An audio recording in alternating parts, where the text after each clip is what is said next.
All right, that was a master class.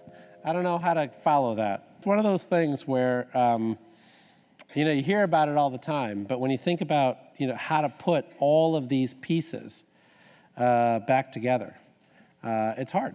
It's really hard to put it all together, right? And I think we just saw Mitch do an extraordinary job of putting it all together. And so now, I got to figure this out.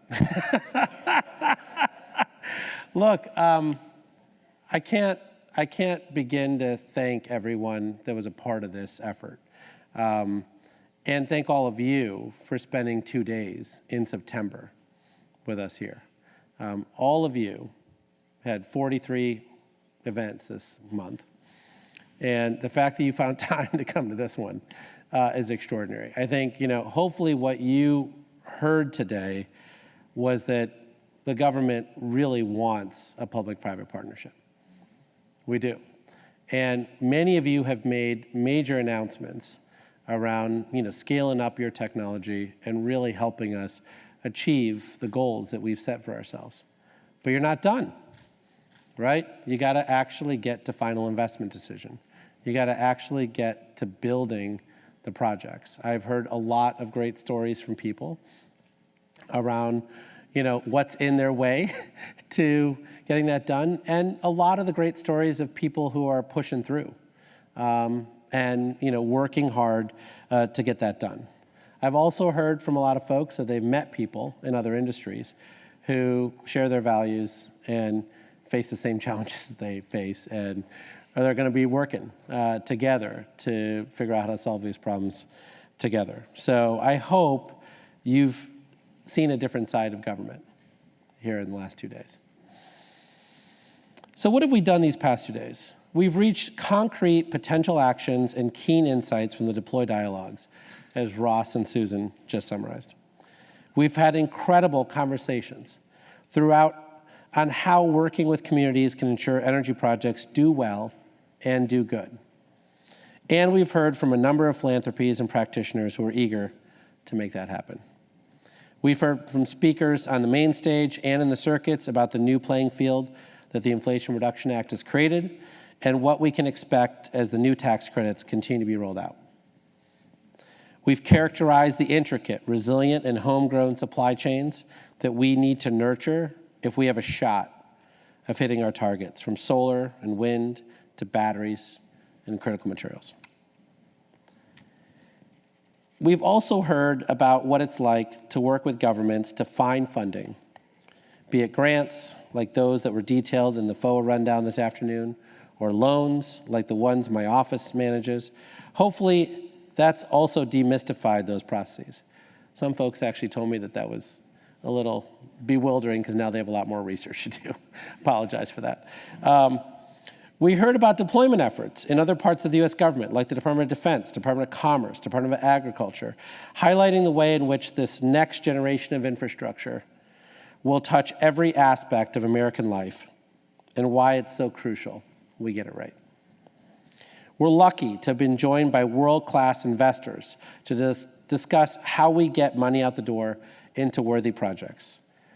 It's now become the case that getting money out of the loan programs office is easier to raise than raising equity. Not my problem, but I am going to try to work on it. And what a productive partnership with the U.S. government can look like on that front, which ties back to our Pathways to Commercial Liftoff effort. Clean hydrogen, industrial decarb, virtual power plants all took the main stage.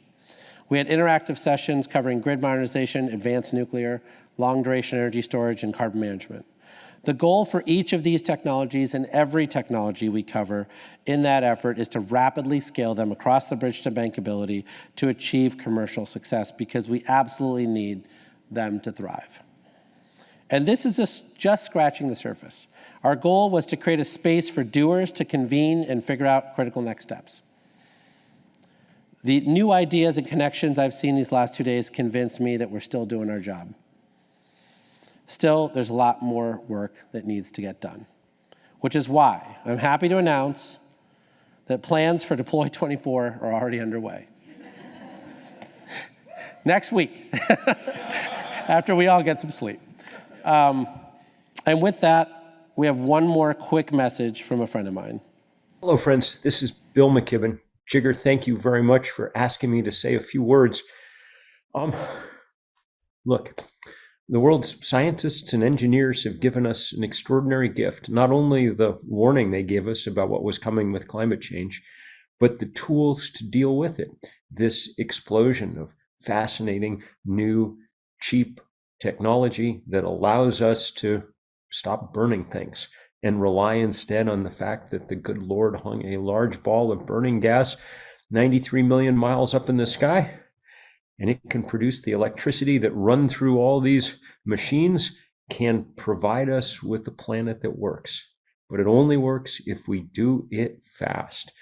This is a time-limited problem, and we need everybody, but y'all especially, working, well, not quite round the clock, but as hard as we've ever worked. The planet's out of its comfort zone. We got to be out of ours. It's a great challenge, but it's also a great, great privilege and honor to get to do this work. There's nothing more important we could be doing right now than tackling this greatest of crises that humans have wandered into. Thank you all so much for figuring out how to get stuff built. There you go. Bill McKibben telling you it's time to build. With that, let me invite Andrea and Susan to the stage one last time so we can say our proper thanks to those who made this event possible.